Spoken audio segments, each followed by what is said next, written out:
আকাশ বাতাস সাগর নদী গাইছে ও নাম নিরবধি, পাখ পাখালির কণ্ঠে শুনি নিত্য বিরাম।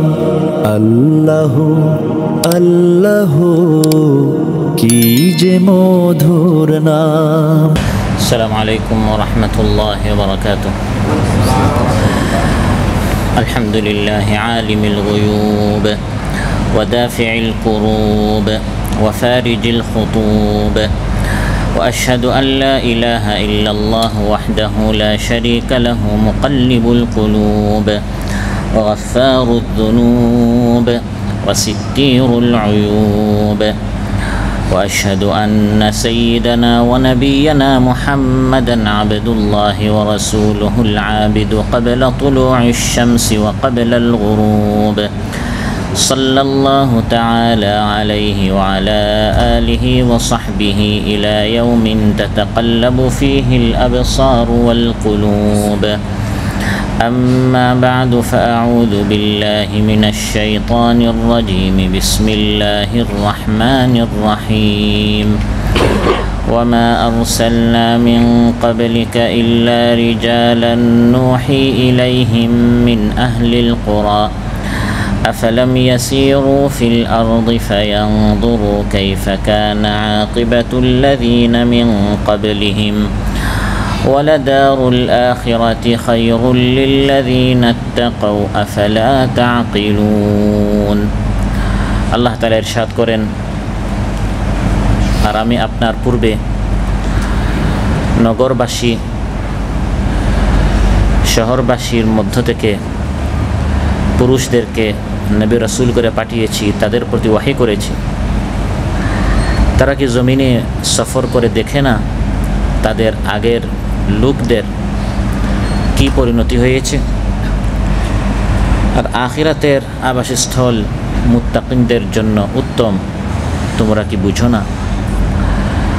আজকের এই মহৎ মজলিসের উপস্থিত সম্মানিত দিনদার ইমানদার ভাইরা,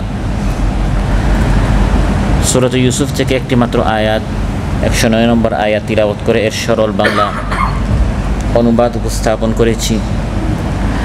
এই একটি আয়াতের আলোকে যে বিষয় আলোচনা করব সেটি হচ্ছে, যারা দ্বীনের দাওয়াত প্রদান করেন তারা কখনো দ্বীনের বিপরীতমুখী আবহাওয়া দেখে মানুষ দ্বীনের দাওয়াত কবুল করছে না, এই বৈরী পরিবেশে প্রতিকূল পরিস্থিতিতে তারা নিরাশ হবে না, হতাশ হবে না, বরং তারা সবসময় আশাবাদী হবে যে অবশ্যই আল্লাহর নুসরত, মদদ, সাহায্য আসবেই।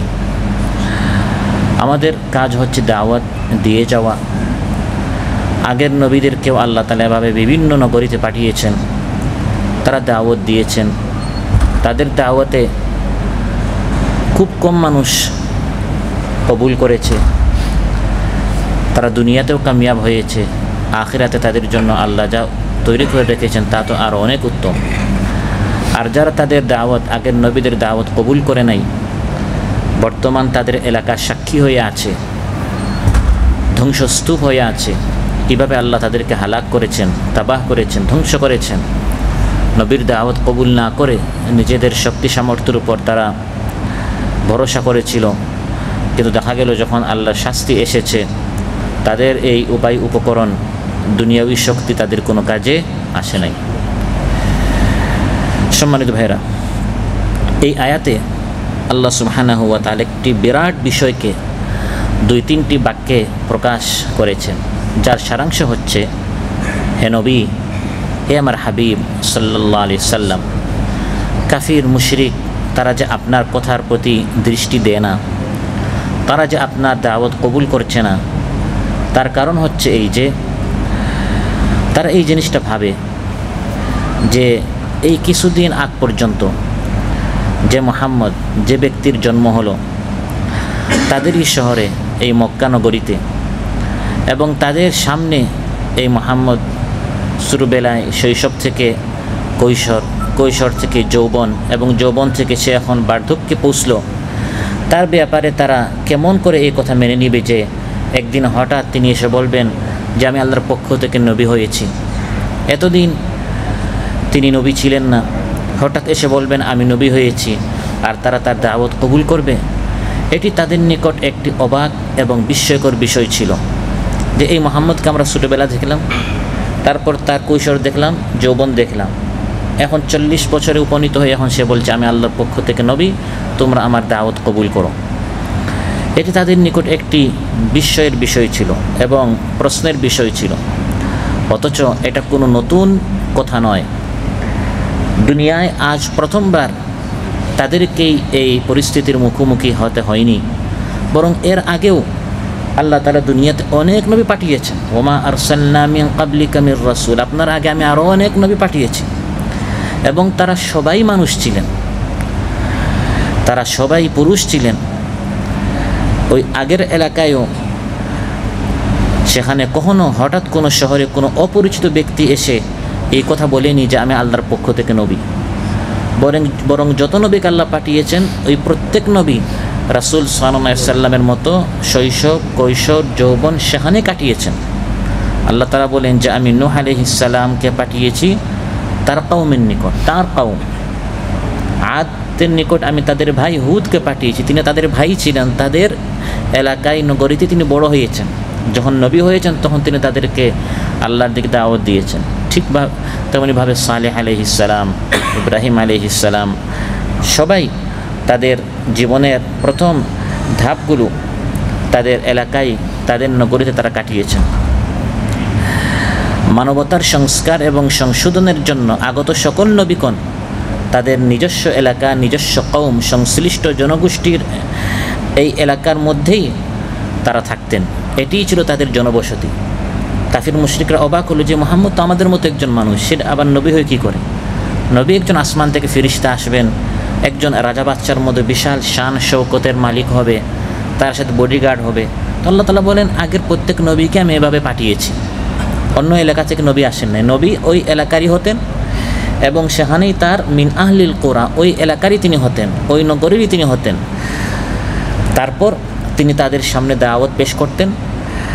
যেসব জাতি তাদের নবীর আহ্বান গ্রহণ করেনি তাদের পরিণতি হয়েছে ধ্বংস। আফালাম ইয়াসিরু ফিল আরদ, এই মক্কার কাফিররা তো ব্যবসা বাণিজ্যের জন্য শামে যায়, ইয়ামানে যায়। ওই ব্যবসা বাণিজ্যের সময় তারা সফরের সময় তারা দেখে না যে আগের জাতিরা তাদের নবীদের দাওয়াত কবুল না করার কারণে তাদের পরিণতি কী হয়েছে। তারা শুধু ব্যবসায়িক চোখ দিয়ে সফর করে কেন, শিক্ষার চোখ দিয়ে তারা সফর করে না কেন? আমাদের সফর হতে হবে শিক্ষা সফর। আমরা এখানে এসেছি টাকা পয়সার জন্য সফর, ব্যবসা বাণিজ্যের জন্য সফর, চাকুরির জন্য সফর, নানা কারণে মানুষ ভ্রমণ করে। আল্লাহ তাআলা চান ইয়াসিরু ফিল আরদি ফায়ানদুরু, নাযার, শিক্ষা নিতে হবে, ইবরত নিতে হবে। যান আপনি চাকরির জন্য, ব্যবসার জন্য, সমস্যা নেই, কিন্তু এই সফরের সময় যখন এমন এলাকার সামন্দি যাবেন যে সময় এখানে বিশাল এক সভ্যতা ছিল, এখানে অনেক লাইটিং ছিল, চিৎকার ছিল, বড় ছোট অনেক মানুষের আনাগোনা ছিল, রমরমা ব্যবসা এক সময় ছিল ইতিহাসের কোনো একটি অধ্যায়ে, এখন তারা সবাই ধ্বংসস্তূপে পরিণত হয়েছে। ফাহাল তারা লাহুম মিন বাকি, আল্লাহ বলেন এখন কি তাদের কোনো অবশিষ্ট লোককে তুমি সেখানে দেখতে পাও? কোথায় গেল নমরুদ, কোথায় গেল ফিরআউনের সেই বিশাল সাম্রাজ্য, কোথায় গেল আদ, সামুদ, কওমে লূত, কওমে ইব্রাহিম? আল্লাহ তাআলা বলেন তারা তাদের নবীকে তার দাওয়াত কবুল না করার কারণে তাদের কী পরিণত হয়েছে। হে মক্কার কাফিররা, তোমরা যখন সফর করতে যাও শামে, বেহলাতা শীতাই ও সাইফ, গরম এবং ঠান্ডার সময় তারা সফরে বের হতো। এই সফরের সময় ওই সকল এলাকার সামন্দি যখন তোমরা যাও তখন তোমরা চিন্তা করো না কেন, ভাবো না কেন যে এই সকল লোকদের এখন কী পরিণত হয়েছে? আমরাও যদি আমাদের নবী মুহাম্মদ সাল্লাল্লাহু আলাইহি সাল্লামের দাওয়াত গ্রহণ না করি, এটা বেশ দূরের বিষয় নয় যে আমাদেরও পরিণতি তাদের মতো হতে পারে। আল্লাহ তাআলা বলছেন ওয়ামা আরসালনা মিন ক্বাবলিকা ইল্লা রিজালা, হে নবী আপনার আগেও আমি অনেক রাসূলদেরকে পাঠিয়েছি, অনেক পুরুষদেরকে আমি নবী করে পাঠিয়েছি। নবীরা কী ছিলেন? পুরুষ ছিলেন। এই রাসূল সাল্লাল্লাহু আলাইহি সাল্লাম যে প্রথম নবী হয়ে এসেছেন এমন নয়। আল্লাহ তাআলা বলেন আপনার আগেও আমি অনেক নবী পাঠিয়েছি এবং আগের নবীরা পুরুষ ছিলেন। তার বোঝা গেল কোনো নবী কোনো সময় নারী হতে পারে না। নারীরা অনেক নেককার নারী আগে ছিল, কোরআনের মধ্যে অনেক মহিষী নারী, নেককার নারী, আল্লাহওয়ালা নারীদের কথা উল্লেখ করা হয়েছে। যেমন ওয়ামারয়াম বিনতা ইমরান আল্লাতী আহসানাত ফারজাহা, মারয়াম বিনতে ইমরান, তার কথা কোরআনের মধ্যে আল্লাহ উল্লেখ করেছেন। তারপর ফিরআউনের স্ত্রী, ইতিহাসে যার নাম আসিয়া এসেছে, কোরআনের মধ্যে আল্লাহ তাআলা উল্লেখ করেছেন ওয়াদারাবাল্লাহু মাসালাল লিল্লাযীনা আমানু ইমরাআতা ফিরআউন, ইমরাআতা ফিরআউন, ফিরআউনের স্ত্রী। নেককার ভালো ভালো অনেক নারীদের কথা কাহিনী কোরআনের মধ্যে আল্লাহ উল্লেখ করেছেন। তারা নেককার ছিলেন, আল্লাহওয়ালা ছিলেন, কিন্তু তারা নবী ছিলেন না। নারীরা জাতির, দেশের মূল কর্ণধার হতে পারে না। মূল নেতৃত্ব তাদের হাতে আসলে দেশ সামনের দিকে যায় না, বরং পিছনের দিকে যায়। কারণ সৃষ্টিগতভাবে আল্লাহ তাআলা তাদেরকে সৃষ্টি করেছেন গৃহিণী হিসেবে।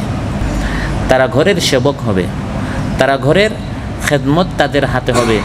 গোটা সমাজ এর নেতৃত্ব যখন তারা নিতে যাবে, এটা আল্লাহর সুন্নতের খেলাফ, এটা আল্লাহর সৃষ্টিগত যে আইন, ওই আইনের বিপরীত বিধায় উল্টা স্রোতে চললে মানুষ সামনের দিকে যায় না, উল্টা চললে তখন পিছনের দিকে যেতে হয়।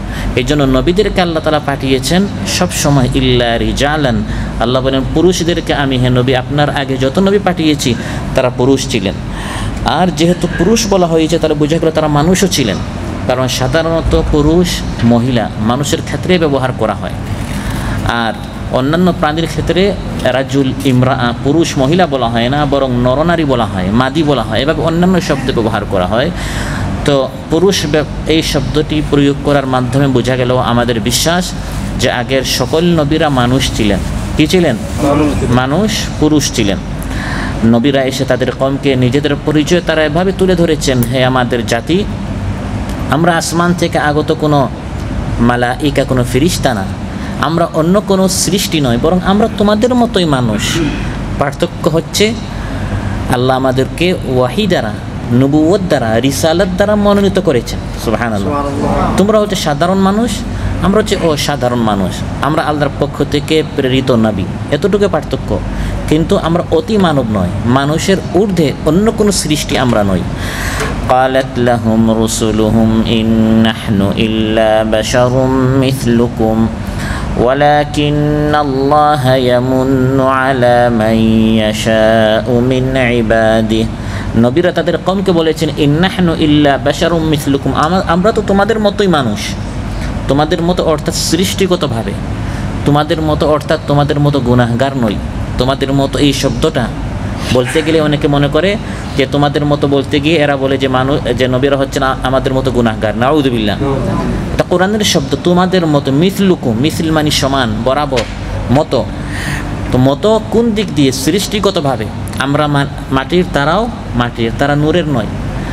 আমরা পৃথিবীতে এসেছি মায়ের পেট থেকে, তারাও মায়ের পেট থেকে এসেছেন।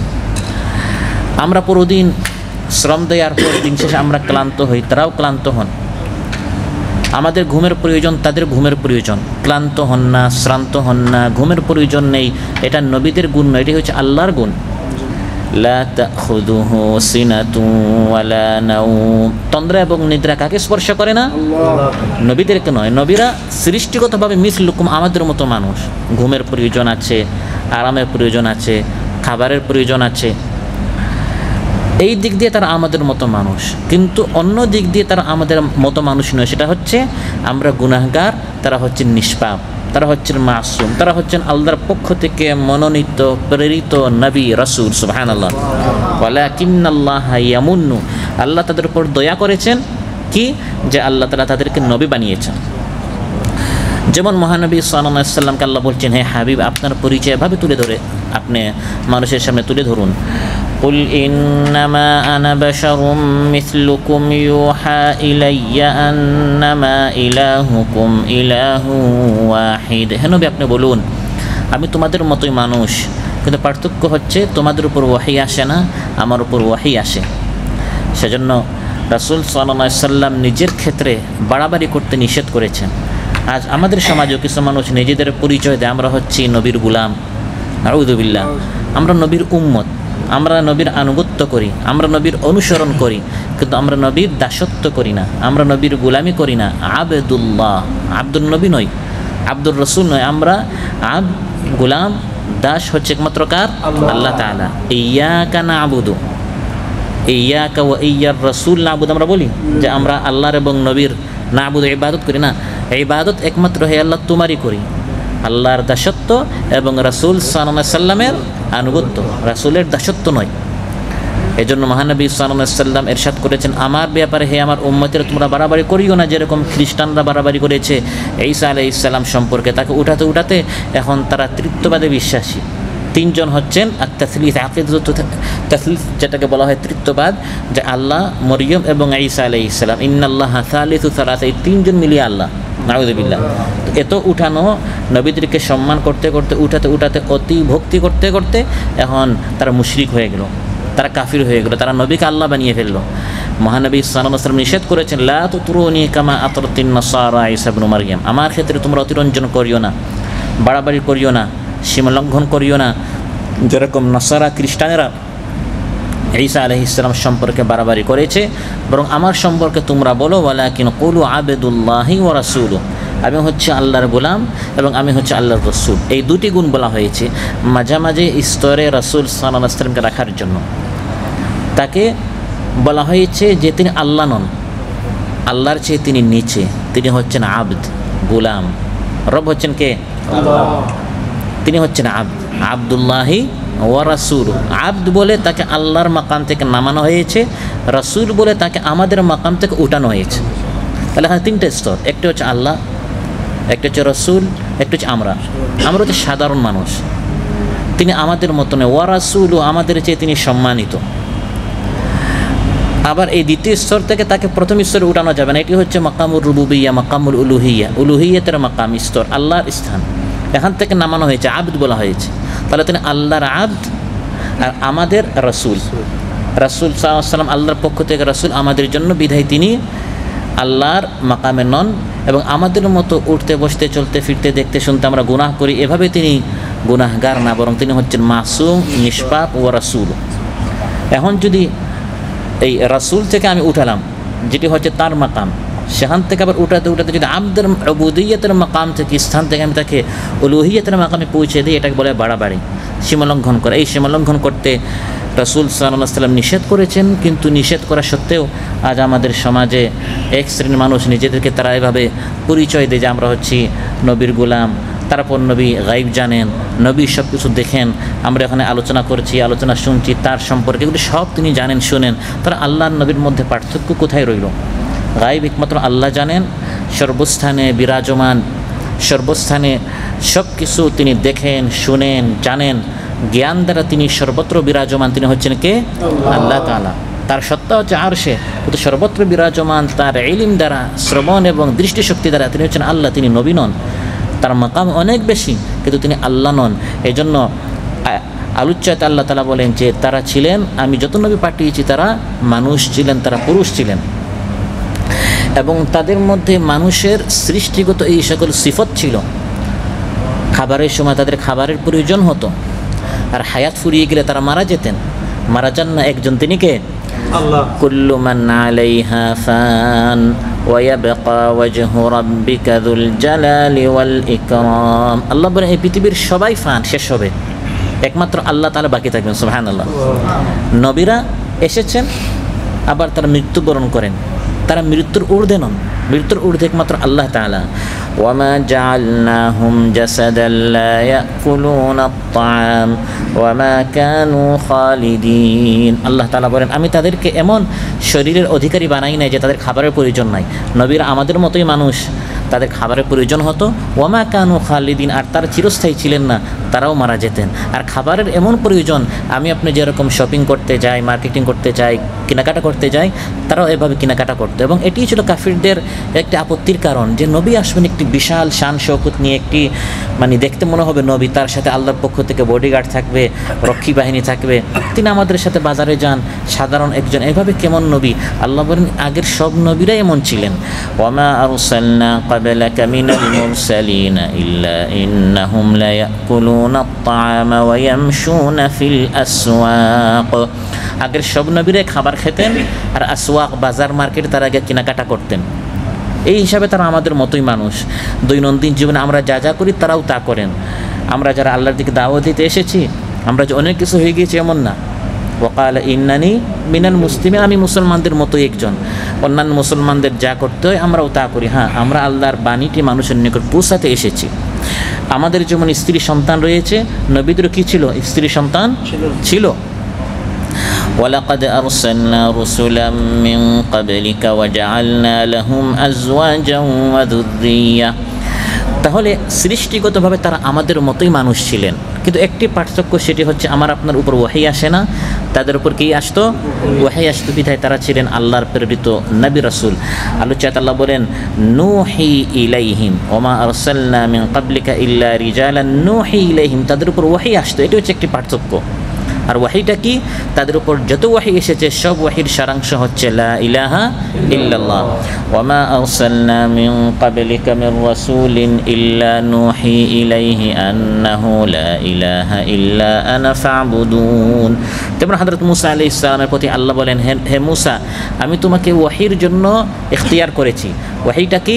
ওয়া আনা ইখতারতুকা ফাসতামি' লিমা ইউহা ইন্নানি আনাল্লাহু লা ইলাহা ইল্লা আনা ফা'বুদনি ওয়া আকিমিস সালাতা লিযিকরি। হে মূসা, আমি তোমার উপর এখন ওয়াহি নাজিল করব, ওয়াহির জন্য আমি তোমাকে বাছাই করেছি। সুবহানাল্লাহ। প্রথম ওয়াহিটা কি? আমি হচ্ছি আল্লাহ, অতএব তুমি আমার ইবাদত করো এবং আমার শরণার্থে তুমি সালাত কায়েম করো। আল্লাহ তাআলা বলেন, আগের যত নবী আমি পাঠিয়েছি সবাই পুরুষ ছিলেন, সবার উপর আমি ওয়াহি নাজিল করেছি এবং তারা মিন আহলিল কুরা, তারা নগরবাসী ছিলেন। কি বাসী ছিলেন? আহলিল কুরা। সকল নবীরাই সমাজবদ্ধ জনপদের অধিবাসী ছিলেন, তারা শহর এবং নগরীর অধিবাসী ছিলেন। কোনো নবী মরুবাসী ছিলেন না, কোনো মরুভূমির কোনো মরু অঞ্চল থেকে কোনো নবী আসেন নাই, কোনো নবী কোনো গ্রাম অঞ্চলের ছিলেন না, কোনো বনাঞ্চলের বা কোনো বেদুইন ছিলেন না। কারণ মরুবাসীরা নগরবাসীদের তুলনায় একটু কঠোর মিজাজের হয়, একটু সাধারণত অসভ্য চরিত্রের হয়ে থাকে, কারণ শহর থেকে দূরে থাকার কারণে শিক্ষা দীক্ষা এগুলো থেকে তারা একটু দূরে থাকে।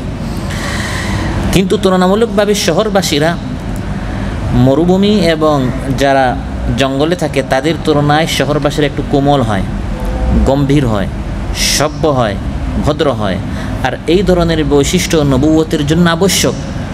একজন নবী যদি হিংস্র প্রাণীর মতো হয়, চুল কাপড় সব কিছু উস্কো খুস্কো হয়, দেখতে জঙ্গলি কোনো প্রাণীর মতো হয়, মানুষ তার কাছে আসবে না, দূরে যাবে। তো নবীকে একটু সভ্য হতে হবে, আখলাক মধুর হতে হবে, কথাবার্তা মিষ্টির হতে হবে। এই জন্য আল্লাহ তাআলা মিন আহলিল কুরা, নবীদেরকে পাঠিয়েছেন নগরবাসী থেকে। এটি আমরা যারা দাঈ ইলাল্লাহ আমাদের জন্য শিক্ষা, যে আমাদেরকে এভাবে সভ্য হতে হবে, মানুষের মন জয় করার মতো চরিত্র, আখলাক, কথা বলার ধরন, আকৃষ্ট করার মতো আখলাক ব্যবহার আমার আপনার অর্জন করতে হবে। যেমন নবীদের বেশ কয়েকটা গুণ আল্লাহ তাআলা কোরআনের মধ্যে উল্লেখ করেছেন। ইয়াহইয়া আলাইহিস সালাম, তার অন্তরে সবসময় মানুষের প্রতি একটি ভালোবাসা ছিল। সুবহানাল্লাহ। আল্লাহ এই ভালোবাসা তাকে দিয়েছেন এবং তিনি সবাইকে ভালোবাসতেন। এটি হচ্ছে মিন আহলিল কুরা, নগরবাসীদের একটি গুণ।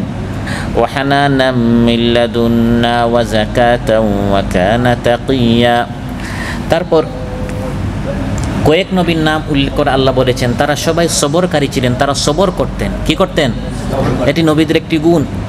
আল্লাহ নগরবাসী থেকে পাঠিয়েছেন শহরবাসী থেকে, তারা শিখেছে যে বিপদের সময় সবর করতে হবে। ওয়া ইসমাঈল ওয়া ইদরিস ওয়া যাল কিফলি কুল্লুম মিনাস সাবিরিন। ইউসুফ আলাইহিস সালামের কথা আল্লাহ তাআলা উল্লেখ করেছেন, তার একটি চরিত্র হচ্ছে তিনি সৎকর্মশীল ছিলেন, তিনি মানুষের উপর ইহসান করতেন। কেউ বিপদে পড়েছে তিনি পাশ কেটে চলে যেতেন না, বরং তার উপর কী করতেন? অনুগ্রহ করতেন, সাহায্য করতেন। ইন্না নারাকা মিনাল মুহসিনিন। তো এইভাবে উত্তম চরিত্রের অধিকারী ছিলেন নবীরা। এজন্য আল্লাহ তাআলা কোনো জঙ্গলে, কোনো মরু অঞ্চলে কোনো নবী পাঠান না, এই শহরে তারা দেখে দেখে শুনে শুনে কীভাবে মানুষের সাথে চলতে হয় এগুলো তারা শিখেছেন 40 বছর পর্যন্ত। তারপর আল্লাহ তাআলা তাদেরকে নবী করে পাঠিয়েছেন। সুবহানাল্লাহ। রাসূল সাল্লাল্লাহু আলাইহি সাল্লাম সম্পর্কে বুখারী মুসলিম এসেছে, আনাস রাদিয়াল্লাহু আনহু বলেন, কানা রাসূলুল্লাহ সাল্লাল্লাহু আলাইহি ওয়াসাল্লাম আহসানান নাসি খুলুকা, মানুষের মধ্যে তিনি সর্বোত্তম চরিত্রের অধিকারী ছিলেন। সুবহানাল্লাহ। একজন মরুভূমিতে থাকে, জঙ্গলে থাকে, সে তো চরিত্রকে এটাই জানে না, ব্যবহার সুন্দর কীভাবে এগুলো সে জানে না, মেজাজটি কঠোর হয়। এই জন্য আল্লাহ তাআলা মহানবী সাল্লাল্লাহু আলাইহি সাল্লামকে শহরবাসী এবং শ্রেষ্ঠ শহর হচ্ছে উম্মুল কুরা, হচ্ছে মক্কাতুল মুকাররমা, ওই শ্রেষ্ঠ শহর মক্কাতুল মুকাররমার অধিবাসী হতে মহানবী সাল্লাল্লাহু আলাইহি সাল্লামকে আল্লাহ তাআলা প্রেরণ করেছেন। আদাবানি রাব্বি ফাআহসানা তা'দীবি, তিনি বলেন যে আল্লাহ তাআলা আমাকে আদব শিখিয়েছেন, শিষ্টাচার শিখিয়েছেন। মানুষের মধ্যে সর্বোত্তম আদব শিষ্টাচার ওয়ালা হচ্ছেন রাসূল সাল্লাল্লাহু আলাইহি সাল্লাম। সুবহানাল্লাহ। মানুষের প্রতি তিনি কোমল হৃদয়ের অধিকারী ছিলেন, কারো কোনো কষ্ট করে তিনি সহ্য করতেন না, তার মেজাজটা ঠান্ডা ছিল, মানুষ কষ্ট দিত তিনি মাফ করে দিতেন। আজিজুন আলাইহি মা আনিতুম হারিসুন আলাইকুম বিল মুমিনিনা রাউফুর রাহিম, এভাবে উত্তম চরিত্রের অধিকারী করে আল্লাহ তাআলা তার নবীকে পাঠিয়েছেন। আল্লাহ তাআলা আলুচ্চাতে বলেন, হে হাবিব, এই কাফির মুশরিকদের বিরোধিতা দেখে আপনি এমন ক্ষুণ্ণ হবেন না। আগের নবীরাও এভাবে আমি তাদেরকে পাঠিয়েছিলাম, তাদের এলাকায় আমি একজন নবীকে ওই এলাকা নগরবাসী থেকে আমি তাকে পাঠিয়েছি। যেরকম আপনার বিরোধিতা করা হচ্ছে, আগের লোকদেরও এভাবে, আগের নবীদেরকেও এভাবে কী করা হয়েছে, বিরোধিতা করা হয়েছে। এই কাফির মুশরিকরা তারা সফর করতে যায়, এই সফরকালীন সময় তারা শিক্ষা নেয় না কেন? আদ জাতির কী পরিণতি হয়েছে, সামুদের কী পরিণাম হয়েছে, কওমে নূহকে কীভাবে ধ্বংস করা হয়েছে এবং ফিরআউনকে কীভাবে ডুবানো হয়েছে, বিভিন্ন জাতিকে আল্লাহ তাআলা নাস্তানাবুদ কীভাবে করেছেন। সফর ভ্রমণ করার সময় চোখ খুলে খুলে আশপাশের এলাকা এরিয়া থেকে তারা শিক্ষা নেয় না কেন? তাহলে তারা মক্কায় বসে বসে নবীর বিরোধিতা করতো না, বরং নবীর কথা তারা মানত। আফালাম ইয়াসিরু ফিল আরদ ফায়ানজুরু কাইফা কানা আকিবাতুল্লাযীনা মিন ক্বাবলিহিম, নবীর বিরোধিতা করলে পরিণতি কত ভয়াবহ। এটা কাফির মুশরিকরা পৃথিবীতে সফর করে করে এখান থেকে শিক্ষা নেয় না কেন? কী নেয় না কেন? শিক্ষা। আমাকে আপনাকে শিক্ষা নিতে হবে, এবং শিক্ষা নেওয়ার জন্য আল্লাহ তাআলা অনেক ব্যবস্থা করে দিয়েছেন। যেমন এই রাত দিনের আবর্তন, এটিও একটি শিক্ষার বিষয়, যে রাত আসে দিন চলে যায়, দিন আসে রাত চলে যায়। এখান থেকে ইমানদার ব্যক্তি পশু পাখির মতো সে দেখবে না যে এখন অন্ধকার, কিছুক্ষণ আগে ফর্সা ছিল আবার ফর্সা আসবে। এটি প্রাকৃতিক কোনো নিয়ম, যেরকম নাস্তিকরা বলে, এমন নয়। পশু পাখিরাও দেখে অন্ধকার আবার ফর্সা, আবার অন্ধকার আবার ফর্সা। ইমানদার ব্যক্তির হৃদয় দিয়ে দেখবে, শিক্ষা নেওয়ার জন্য এটা দেখবে যে কে রাত করান আবার কে দিন করান। এখান থেকে সে শিখবে যে এই রাত দিনের পিছনে একটা শক্তি আছে, তিনি হচ্ছেন আল্লাহ তাআলা। ইউকাল্লিবুল্লাহুল লাইলা ওয়ান নাহার ইন্না ফি যালিকা লাইবরাতাল লিউলিল আবসার। আল্লাহ তাআলা বলেন রাত দিন আল্লাহ আবর্তন করান। এখানে যাদের অন্তরের দৃষ্টি আছে তাদের জন্য এই রাত দিনের মধ্যেই শিক্ষা আছে। সুবহানাল্লাহ। আবার গাভী দুধ দিচ্ছে, পশু পাখি ইত্যাদি যে জীবজন্তু, আল্লাহ বলেন এখানেও শিক্ষা আছে। একটা গাভী তার এক রাস্তা দিয়ে দুধ আসে, আরেক রাস্তা দিয়ে তার গোবর বের হয়, আরেক রাস্তা দিয়ে রক্ত বের হয়, কাছাকাছি লাইন, কিন্তু একটার সাথে আরেকটা মিক্স হয় না। এখানেও শিক্ষা আছে, চিন্তার খোরাক রয়েছে, এগুলো কে করান? সুবহানাল্লাহ। وَإِنَّ لَكُمْ فِي الْأَنْعَامِ لَعِبْرَةً نُسْقِيكُم مِّمَّا فِي بُطُونِهِ مِن بَيْنِ فَرْثٍ وَدَمٍ لَبَنًا خَالِصًا سَائِغًا لِلشَّارِبِينَ। তাহলে রাত দিন, সূর্য, চাঁদ, আসমান, জমিন, জীব জন্তু সব কিছুতেই ইমানদার ব্যক্তি এগুলো থেকে শিক্ষা নেয়। এগুলোতে নিদর্শন রয়েছে আল্লাহ তাআলার একত্ববাদের, আল্লাহ তাআলার শক্তি, আল্লাহর কুদরত, এইসব বিষয়ে অনেক শিক্ষার বিষয় রয়েছে। তারপর আগের জাতির যে সকল কিচ্ছা কাহিনী, এখানেও কি রয়েছে? শিক্ষা রয়েছে। এই কিচ্ছা কাহিনী শুধু সময় পাস করার জন্য নয়, কোরআনের মধ্যে আল্লাহ বলেন এই কিচ্ছার মধ্যেও, যেমন পুরা সূরা ইউসুফ, এই লম্বা একটি কাহিনী সূরা ইউসুফ আল্লাহ কেন উল্লেখ করেছেন? আল্লাহ উদ্দেশ্যটা উল্লেখ করেছেন, লাকাদ কানা ফি কাসাসিহিম ইবরাতুল লিউলিল আলবাব। যারা চিন্তাশীল তাদের জন্য এই সকল ঘটনার মধ্যে শিক্ষা আছে। আল্লাহ তাআলা তার সাহায্য অবশ্যই আসে। এটি হচ্ছে সূরা ইউসুফের এই ঘটনার সবচেয়ে বড় শিক্ষা। হে হাবিব, আপনি নিরাশ হবেন না, হতাশ হবেন না। ইউসুফ আলাইহিস সালামকে অন্ধকার কুয়া থেকে, জেলখানা থেকে পর্যায়ক্রমে কীভাবে আল্লাহর সাহায্য এসেছে, কিছুটা বিলম্ব হলেও দিন শেষে তিনিই বিজয় হয়েছেন। আল্লাহর সাহায্য তার উপর নাজিল হয়েছে। এ হাবিব এক সময় আসবে যেরকম ইউসুফ আলাইহিস সালামের ভাইয়েরা তার সামনে নতশিরে এসেছে, এই মক্কায় আপনার যারা ভাইয়েরা আছে, আত্মীয়স্বজন আছে, তারাও আপনার সামনে মাথা নত করে মক্কা বিজয়ের দিন থাকবে। সুবহানাল্লাহ। শিক্ষা রয়েছে, আল্লাহ মানে এগুলো ইবরতের জন্য। এই শিক্ষার বড় একটি মাধ্যম হচ্ছে সফর করা। আমরা যখন সফর করব, দেশ বিদেশে যাব, এই মানে বিদেশে আমরা এসেছি, আবার অনেকে টাকা পয়সার জন্য দুবাইয়ে যায়, আমেরিকায় যায়, ইউরোপে যায়। আমরা টাকা পয়সা উপার্জন করব, পাশাপাশি আল্লাহর জমিন দেখব। এবং আগের জাতিরা এখানেই ছিল। আমি আপনি যে রুমে আছি, যে এলাকায় আছি, আমরাই প্রথম, আমরাই শেষ এমন নই। আমাদের আগে এই রুমে, এই এলাকায়, এই নগরীতে আরও অনেক মানুষ ছিল। আল্লাহ তাআলা বলেন ফায়ানদুরু কাইফা কানা আকিবাতুল লাযিনা মিন ক্বাবলিহিম।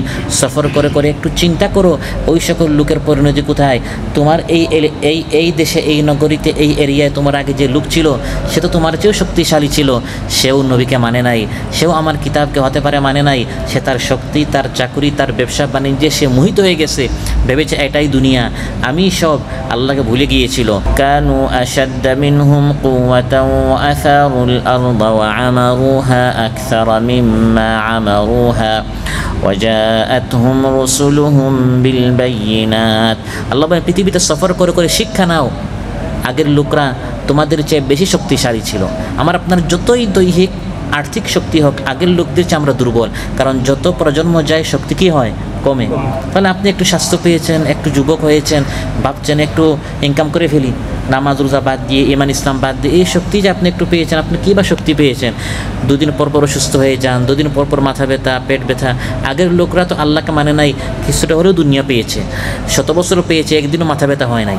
100 বছর হয়েছে, জীবনে তারা হাসপাতালেও যায় নাই। আগে তো এত হাসপাতালও ছিল না, এখন এত হাসপাতাল বেড়েছে। দাঁতের ডাক্তার এখন দেখেন সংখ্যা কত, চোখের ডাক্তারের সংখ্যা কত, তারপরেও আপনার অ্যাপয়েন্টমেন্ট মানে পাওয়া যায় না। হাসপাতাল বেড়েছে, হাসপাতাল যত বাড়ে রোগী আরও বেশি। তাহলে আমাদের শক্তি কোথায়? সামান্য শক্তি পেয়ে আমরা আল্লাহর হুকুম এর অবাধ্যতা করি। অথচ আল্লাহ তাআলা বলেন তোমাদের আগে যে সকল লোক আমার নবীকে মানে নাই, কিতাবকে মানে নাই, তারা আখিরাত না পাক আশাদ্দা মিনহুম কুওয়া, তোমাদের চেয়ে কিছুর শক্তি বেশি পেয়েছে, দুনিয়াতে তারা কিছু আরাম আয়েশ করেছে। ও আসারুল আরদা, জমিনে তারা তোমাদের চেয়ে বেশি চাষাবাদ করেছে, জমিন তোমাদের চেয়ে তারা বেশি ইনকাম করেছে। আমারুহা আকসারা মিম্মা আমারুহা, তোমাদের চেয়ে তারা বেশি সুন্দর করেছে, ফুর্তি করেছে, এনজয় করেছে। কিন্তু তুমি শিক্ষা নাও, আজকে তারা আছে, একসময় আসবে তুমিও থাকবে না, তোমার থেকে আরেকজন শিক্ষা নিবে। এই জন্য আগের জাতিদের থেকে শিক্ষা নিতে হবে। তারা কিভাবে এই পৃথিবীতে বিশাল এক জাতি ছিল, এখন তারা শূন্য হয়ে গেল, এখন তাদের কোনো অস্তিত্ব নাই। আগের ফায়ানদুরু কাইফা কানা আকিবাতুল লাযিনা মিন ক্বাবলিহিম, আগের লোকদের পরিণতি থেকে শিক্ষা নিতে হবে। আল্লাহ তাআলা আগের লোকদেরকে ধ্বংস করে তাদের কিছু কিছু জিনিস রেখে দিয়েছেন, সেখান থেকে আমরা শিক্ষা নিব। যেমন কওমে নূহকে আল্লাহ ধ্বংস করেছেন প্লাবন দ্বারা, বন্যা দ্বারা ধ্বংস করে বাঁচিয়েছেন ঈমানদারদেরকে নৌকার মাধ্যমে। নৌকাতে নূহ আলাইহিস সালাম এবং ঈমানদারেরা উঠেছেন, তাদেরকে আল্লাহ বাঁচিয়ে দিয়েছেন। পুরা দুনিয়া ধ্বংস হয়েছে, কিন্তু আজ অবধি ওই নৌকাটি আছে জুদি পাহাড়ে, তুরস্কে। কেন আছে? আল্লাহ বলেন সেখানে গিয়ে এই নৌকাটা দেখে সেখান থেকে শিক্ষা নাও। এই নৌকায় উঠে পৃথিবীর এক সময়ে ঈমানদারেরা বেঁচে ছিল, কাফিররা ধ্বংস হয়েছিল। সুবহানাল্লাহ। ওয়ালাকাদ তারাকনাহা আয়াতান ফাহাল মিন মুদ্দাকির। আল্লাহ বলেন এই নৌকাটি আমি পৃথিবীবাসীর জন্য একটি আয়া, শিক্ষার একটি বিষয়, ইবরতের বিষয়, সবক নেয়ার জন্য আমি রেখে দিয়েছি। যারা এই পৃথিবীতে আসবে অহংকারী হিসাবে, কওমে নূহের চেয়ে তারা বেশি শক্তিশালী হবে, সেখান থেকে শিক্ষা নিবে। আমি আল্লাহ তাআলা আবার চাইলে ওই তুফান, ওই প্লাবন, ওই বন্যার পুনরাবৃত্তি করতে পারি। ফিরআউন এবং তার গোটা জাতিকে, তার গোটা মন্ত্রিসভা এবং দলকে, বিশাল সরকারি দল ছিল, পুরা দলকে আল্লাহ পানিতে ডুবিয়ে দিলেন, ফিরআউনকে শুটকি বানিয়ে রাখলেন। কেন? এই দেহটা দেখে মানুষ শিক্ষা নিবে। ফালইয়াউমা নুনাজ্জিকা বিবাদানিকা লিতাকুনা লিমান খালফাকা আয়া। আল্লাহ বলেন এখান থেকে মানুষ শিক্ষা নিবে যে এই শরীরের অধিকারী লম্বা এই লোকটা এক সময় তার তর্জনীর হেলানিতে গোটা মিশর উঠতে বসত, এখন একটি মৃত লাশ। আজ আমার অনেক শক্তি, আজ আমার অনেক ক্ষমতা, এক সময় এই লোকের চেয়ে এই লোকের মতো আমিও কি হব, মৃত লাশ হয়ে যাব। এই শিক্ষা নেওয়ার জন্য ফিরাউন এবং আলে ফিরাউন গোটা জাতিকে ধ্বংস করলেও এই লাশটাকে আল্লাহ বাকি রেখেছেন শিক্ষা নেওয়ার জন্য। সফর করে করে মানুষ দেখবে কওমে লুতকে আল্লাহ কীভাবে ধ্বংস করেছেন, গোটা জাতি ধ্বংস হয়েছে, কিন্তু তাদের এলাকায় একটা সমুদ্র আছে। আজ পর্যন্ত জর্দানের ওই সমুদ্রকে আল বাহরুল মাইয়িত বলা হয়। মাইয়িত মানে মৃত দরিয়া, মৃত সমুদ্র। সেখানে কোনো জীবন নেই, কোনো মাছ সেখানে বাঁচতে পারে না, কোনো প্রাণী এই সমুদ্রে নেই। গোটা কওমে লুতকে আল্লাহ তাআলা আসমানে উঠিয়ে উল্টায় জমিনে নিক্ষেপ করেছেন। নাউযুবিল্লাহ। আল্লাহ বলেন ওই এলাকাকে আমি রেখেছি, ওই সমুদ্রকে আমি রেখেছি, মানুষ সেখানে যাবে, শিক্ষা নিবে। ইন্না মুনজিলুনা আলা আহলি হাযিহিল ক্বরিয়াতি রিজজাম মিনাস সামাই বিমা কানু ইয়াফসুকুন ওয়ালাকাদ তারাকনা মিনহা আয়াতান বাইয়িনাতান লিকাওমিন ইয়াকিলুন।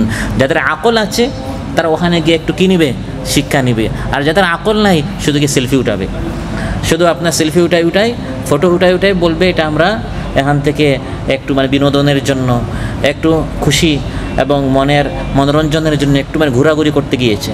তো ইমানদারেরা এই সফরের মধ্যেও শিক্ষার জন্য তারা সফর করে, অতীত জাতিদের এই সকল ইতিহাস থেকে তারা শিক্ষা নেয়। আল্লাহ বলেন যে তোমরা এখন আমার নবীকে অস্বীকার করছো, সফর করে করে দেখো আগের জাতিদেরকে আমি কিভাবে তাদেরকে শেষ করেছি, এজন্য শিক্ষা নিতে হবে। আলী রাদিয়াল্লাহু আনহু বলেন মুমিনের গুণ হচ্ছে আল মুমিনু ইন সাকাতা তাফাক্কারা, ইমানদার ব্যক্তি খামোশ থাকলে চিন্তা করে, ও ইন তাকাল্লামা যাকারা, আর কথা বললে আল্লাহকে স্মরণ করে। সুবহানাল্লাহ। কথা বলার সময় সুবহানাল্লাহ, আলহামদুলিল্লাহ, লা ইলাহা ইল্লাল্লাহ বা বাংলা ভাষায় ও দ্বীনি আলোচনা করে করে প্রত্যেকটা কথায় স্মরণ করে কাকে? আর যদি কথা না বলে খামোশ থাকে তখন সে চিন্তা করে আল্লাহর এই বিশ্ব জগৎ নিয়ে। ও ইদা নাযারা আতাবারা, আর যখন দেখে তখন সে অন্তরের দৃষ্টিতে দেখে, এখানেও তার একটা শিক্ষা থাকে। ও ইদা ইস্তাগনা শাকারা, ধনী হয়ে গেলে শুকরিয়া আদায় করে। ও ইদা বেতুলিয়া সাবারা, বিপদে পড়লে সবর করে। ইমানদার ব্যক্তির প্রতিটা মুহূর্ত অবস্থা তার জন্য উত্তম। অতএব আল্লাহ তাআলা বলেন পৃথিবীতে ভ্রমণ করতে হবে। ফায়ানদুরু কাইফা কানা আকিবাতুল লাযিনা মিন ক্বাবলিহিম, দেখে শিক্ষা নাও আগের জাতিদেরকে আল্লাহ কীভাবে ধ্বংস করেছেন। আর সেখানেও কিছু ইমানদার ছিল, আজ তারা মারা গিয়েছে, সেখানে নেই, কিন্তু আখিরাতে তারা আল্লাহর বিশাল বিশাল নিয়ামত তারা উপভোগ করছে। সুবহানাল্লাহ। ওয়ালাদারুল আখিরাতি খায়রুল লিল্লাযিনা ইত্তাকাউ আফালা তাকিলুন। কওমে নূহের মধ্যে যারা ঈমানদার ছিল, কওমে হুদের মধ্যে যারা ঈমানদার ছিল, কওমে ইব্রাহিমের মধ্যে যারা ঈমানদার ছিল, তারা দুনিয়াতেও বেঁচেছে, কিন্তু এই দুনিয়ার সুখটা সবচেয়ে বড় না, এই দুনিয়ায় তারা নাজাত পেয়েছে এবং সবচেয়ে বড় আরাম তারা জান্নাতে করছে। সুবহানাল্লাহ। খায়রুল লিল্লাযিনা ইত্তাকাউ, জান্নাতে ঈমানদারদের জন্য কত বিশাল নিয়ামত আল্লাহ তৈরি করে রেখেছেন। এই দুনিয়াতে নবীকে মানার কারণে, কিতাব ফলো করার কারণে হতে পারে আপনি কিছু কষ্ট পাচ্ছেন, আর্থিক সংকট, আপনি হালাল উপায়ে চলার কারণে, কিন্তু যত কষ্ট, আর্থিক সংকট, যত সামাজিক বিভিন্ন বিপদ আপদ মুসিবতে আমরা পড়ি, দিনকে পরিপূর্ণ মানার কারণে জান্নাতে যাওয়ার পর এই সব দুঃখ আমরা ভুলে যাব। সুবহানাল্লাহ। সহিহ মুসলিমে এসেছে এই দুনিয়ার মধ্যে যে ব্যক্তি সবচেয়ে কষ্টে ছিল, কিয়ামতের দিন তাকে আনা হবে, ফায়ুসবাগু ফিল জান্নাতি সাবগা, জান্নাতে তাকে এক মুহূর্ত শুধু ঢেলে আবার বের করা হবে এবং তাকে বলা হবে দুনিয়াতে তো তুমি কোরআন মানতে, দিন মানতে, এবং এই দিন মানার কারণে, নবীকে মানার কারণে দুনিয়ার অনেক সুখ শান্তি থেকে তুমি বঞ্চিত হয়েছো। মন চেয়েছে সুদ নিতে, মন চেয়েছে যৌতুক নিতে, মন চেয়েছে ঘুষ নিতে, মন চেয়েছে অবৈধ পন্থায় উপার্জন করতে, তাহলে বড় লোক হয়ে যেতে, কিন্তু এই সকল উপায়ে উপার্জন না করে তুমি খুব অভাব অনটনে ছিলে, কিন্তু আমার হুকুমটা মেনেছো। এখন যে তুমি এক মুহূর্ত জান্নাতে গিয়ে আবার বের হয়ে গেলে, অতীতকালের তোমার কোনো দুঃখ কষ্ট স্মরণ আছে? সে বলবে না, আমার তো আগে কোনো দিন কোনো কষ্ট হয়েছে আমার স্মরণই নেই। সুবহানাল্লাহ। জান্নাতে এক মুহূর্তে ঢোকার কারণে দুনিয়ার সব কষ্ট সে ভুলে যাবে। তাহলে এই জান্নাত থেকে, এই জান্নাতটাকে আল্লাহ কেমন নিয়ামত দ্বারা ভরপুর করে রেখেছেন। যে ব্যক্তি এক মুহূর্ত যাবে, দুনিয়ার এই 60-70 বছরের সব দুঃখ এক সেকেন্ড, এক মুহূর্তে সে কী করে ফেলবে? ভুলে যাবে। এখন যারা সেখানে খালিদিনা ফিহা আবাদা, চিরকাল থাকবে, তাদের সুখ শান্তি কত বেশি হবে। সুবহানাল্লাহ। ওয়ালা দারুল আখিরাতি খায়রুল লিল্লাযিনা ইত্তাকাউ আফালা তাকিলুন। বুখারী মুসলিম এসেছে আখিরু মান ইয়াদখুলুল জান্নাহ, জান্নাতে সর্বশেষ যে ব্যক্তি যাবে আখিরাতে সে কত ভালো পরিণতি পাবে। আল্লাহ তাআলা তাকে বলবেন ইযহাব ফাদখুলিল জান্নাতা ফা ইন্না লাকা মিথলাদ দুনিয়া ওয়া 10 আমসালিহা, যাও তুমি জান্নাতে প্রবেশ করো, দুনিয়ার 10 গুণ আমি তোমাকে দিয়ে দিলাম। তাহলে আপনি দুনিয়াতে কী বা সুখ পাবেন নবীকে না মেনে? নবীর অনুসরণ না করে কী বা দুনিয়ার আপনি সুখ পাবেন? পুরো আখিরাত আমরা হারাবো। এর থেকে উত্তম হচ্ছে নবীকে মেনে দুনিয়াতে যদি কিছু কষ্টও হয়, আখিরাতে সর্বশেষ ব্যক্তি জান্নাতি যদি আমি হই, তাও এই পুরা দুনিয়ার মতো 10 গুণ আমি পাবো। তাহলে যারা আগে ভাগে চলে যাবে, যারা অগ্রবর্তী হবে, যারা অ্যাডভান্স হবে, তাদের সুখ শান্তি কত বেশি, এরা তো বর্ণনা করে শেষ করার মতো নয়। সম্মানিত ভাইরা, আজকের এই আলোচনা থেকে আমরা যেটা শিখলাম, এই আয়াতটি আল্লাহ তাআলা সূরা ইউসুফের পর সমাপনী বক্তব্যের মতো এনেছেন। এই পুরা ঘটনা থেকে আমরা কি শিখলাম? সূরা ইউসুফে কিসসাতে ইউসুফ ইসলামের কাহিনী বলে এটা সমাপনীতে আল্লাহ তাআলা কয়েকটি আয়াত নাজিল করেছেন। এর মধ্যে আজকের এই আলোচ্য আয়াত সূরা ইউসুফের 109 নম্বর আয়াত। আল্লাহ তাআলা বলে দিয়েছেন যে হে আমার হাবিব, এই পুরা কাহিনীটি মূলত ছিল সান্ত্বনামূলক, যে ইউসুফ আলাইহিস সালামের পরিণতি যেরকম সম্মান হয়েছে, তিনি দুনিয়াতে প্রতিষ্ঠিত হয়েছেন, আখিরাতের সম্মান মর্যাদা তো রয়েই গেল। যুগে যুগে যারা আমার নবী এবং নবীদের মতো দ্বীনের কাজ করবে, তারা হতাশাগ্রস্ত হবে না, নিরাশ হবে না। ইউসুফ আলাইহিস সালামের মতো আপনাকেও যদি এই জীবনের কোনো দুর্দশা, দুঃখ, কষ্টের কোনো অন্ধকার কয়ে ফেলা হয়, বা ইউসুফ আলাইহিস সালামের মতো জেলখানার কোনো অন্ধকার কাষ্টে আপনাকে আবদ্ধ করে রাখা হয়, আপনার যদি দ্বীনের উপর ইস্তেকামতের সাথে থাকেন, আপনার সুদিন অবশ্যই আসবেই আসবে। এই ইয়াকিন বিশ্বাস নিয়ে আপনাকে দ্বীনের কাজ করে যেতে হবে। কয়জন দ্বীনের পথে আসলো, কয়জন দাওয়াত কবুল করলো, এটা পর্যালোচনার জন্য আমরা বলি, কিন্তু এটা নিরাশার কারণ যেন না হয়, হতাশার কারণ যেন না হয়। সারা জীবন দাওয়াত দিয়ে যাচ্ছি, লোক তো আসলো না, দাওয়াতের কাজ বাদ দিয়ে দেবো নাকি? না, বাদ দেওয়া যাবে না। বরং নবীরা হতাশ হন নাই, আমরাও হতাশ হব না। আমার কাজ হচ্ছে দাওয়াতি কাজ করা। হেদায়ত কে পাবে আর কে পাবে না, এই সিদ্ধান্ত আমার হাতে নয়, এই সিদ্ধান্ত আল্লাহর হাতে। আল্লাহ সুবহানাহু ওয়া তাআলা আমাদের সবাইকে আজকের আলোচ্য বিষয়ের উপর আমল করার তৌফিক দান করুন। পূর্ণ দৃঢ় ঈমানের সাথে আমাদের সবাইকে দাওয়াতি ময়দানে কাজ করার তৌফিক দান করুন। হতাশা, নিরাশা আল্লাহ তাআলা আমাদের দিল থেকে বের করে দেন, এবং যাতে করে আমরা আশাবাদী হয়ে দ্বীনের পথে, দাওয়াতের পথে আমরা কাজ করতে পারি। আল্লাহ তাআলা আমাদের সবাইকে তৌফিক দান করুন। যার যে পেরেশানি আছে, পেরেশানি মুক্ত আল্লাহ আমাদের সবাইকে করুন। যারা সুস্থ আছেন আল্লাহ তাআলা সুস্থ করে দেন। যার যে মনের চাহিদা আছে, নেক মাকাসিদগুলো আল্লাহ তাআলা পূরণ করুন।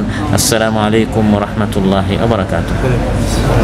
আকাশ বাতাস সাগর নদী গাইছে ও নাম নিরবধি, পাখ পাখালির কণ্ঠে শুনি নিত্য বিরাম।